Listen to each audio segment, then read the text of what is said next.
اعوذ باللہ من الشیطان الرجیم بسم اللہ الرحمن الرحیم۔ حضرت آمنہ سیدنا عبداللہ کے گھر آ گئیں۔ فرماتی ہیں جب میں ماں بننے والی ہوئی تو میرے پاس ایک شخص آیا، یعنی ایک فرشتہ انسانی شکل میں آیا۔ اس وقت میں جاگنے اور سونے کی درمیانی حالت میں تھی۔ عام طور پر اس حالت کو غنودگی کہا جاتا ہے۔ اس فرشتے نے مجھ سے کہا، تمہیں معلوم ہے تم اس امت کی سردار اور نبی کی ماں بننے والی ہو، جل جلالہ۔ اس کے بعد وہ فرشتہ پھر اس وقت آیا جب نبی صلی اللہ علیہ وآلہ وصحبہ وسلم پیدا ہونے والے تھے۔ اس مرتبہ اس فرشتے نے کہا، جب تمہارے ہاں پیدائش ہو تو کہنا میں اس بچے کے لیے اللہ کی پناہ چاہتی ہوں، ہر حسد کرنے والے کے شر اور برائی سے۔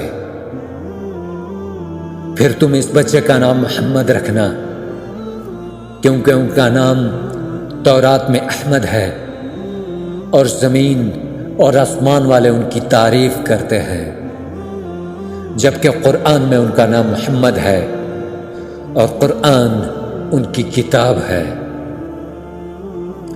ایک روایت کے مطابق فرشتے نے یہ کہا تھا، تم وقت کے سردار کی ماں بننے والی ہو۔ اس بچے کی یہ نشانی ہوگی کہ اس کے ساتھ ایک نور ظاہر ہوگا، جل جلالہ، جس سے ملک شام اور بصرہ کے محلات بھر جائیں گے۔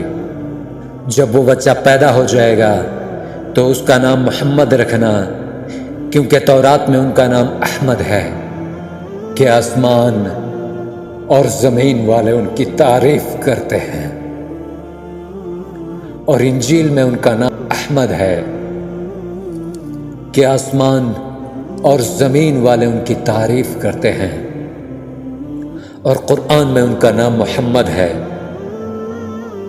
سیدنا عبداللہ کے چہرے میں جو نور چمکتا تھا، شادی کے بعد وہ حضرت آمنہ کے چہرے میں آ گیا تھا، جل جلالہ۔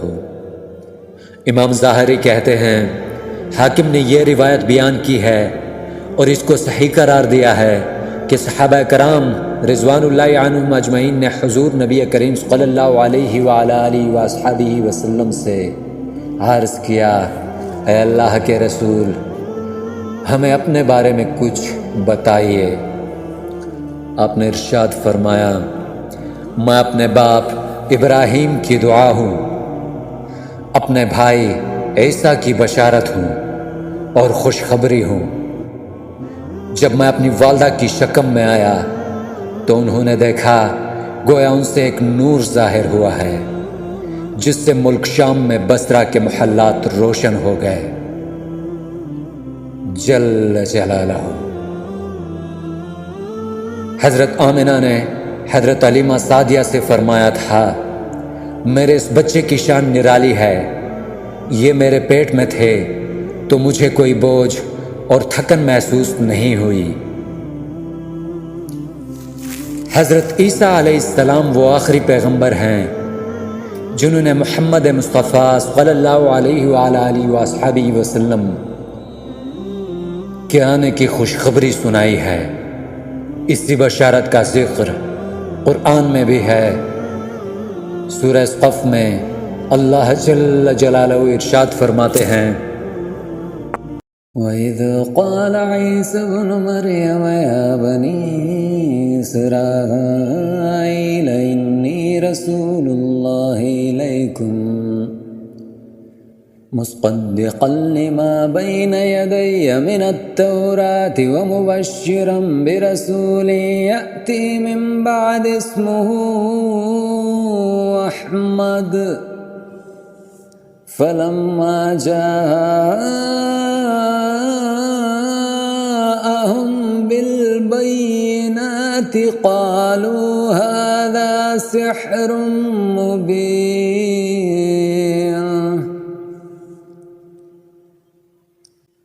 اور اسی طرح وہ وقت بھی قابل ذکر ہے جبکہ عیسیٰ ابن مریم نے فرمایا کہ اے بنی اسرائیل، میں تمہارے پاس اللہ کا بھیجا ہوا آیا ہوں کہ مجھ سے پہلے جو تورات آ چکی ہے میں اس کی تصدیق کرنے والا ہوں، اور میرے بعد جو ایک رسول آنے والا ہے ان کا نام احمد ہوگا، میں ان کی بشارت دینے والا ہوں۔ اب چونکہ حضرت عیسیٰ علیہ السلام یہ بشارت سنا چکے تھے، اس لیے ہر دور کے لوگ آپ صلی اللہ علیہ وآلہ وصحبہ وسلم کی آمد کا بے چینی سے انتظار کر رہے تھے۔ ادھر آپ کی پیدائش سے پہلے ہی سیدنا عبداللہ انتقال کر گئے۔ پرانی کتابوں میں نبی کریم صلی اللہ علیہ وآلہ وصحبہ وسلم کی نبوت کی علامت ایک یہ بھی بتائی گئی ہے کہ آپ کے والد کا انتقال آپ کی ولادت سے پہلے ہو جائے گا، جل جلالہ۔ سیدنا عبداللہ ایک تجارتی قافلے کے ساتھ تجارت کے لیے گئے تھے، اسی دوران بیمار ہو گئے اور کمزور ہو کر واپس لوٹے۔ قافلہ مدینہ منورہ سے گزرا تو سیدنا عبداللہ اپنی ننھیال یعنی بنو نجار کے ہاں ٹھہرے۔ ان کی والدہ بنو نجار سے تھیں۔ 1 ماہ تک بیمار رہے اور انتقال کر گئے۔ انہیں وہیں دفن کر دیا گیا۔ تجارتی قافلہ جب حضرت عبداللہ کے بغیر مکہ مکرمہ پہنچا اور عبد المطلب کو پتہ چلا کہ ان کے بیٹے عبداللہ بیمار ہو گئے ہیں اور مدینہ منورہ میں اپنی ننھیال میں ہیں، تو انہیں لانے کے لیے عبد المطلب نے اپنے بیٹے زبیر کو بھیجا۔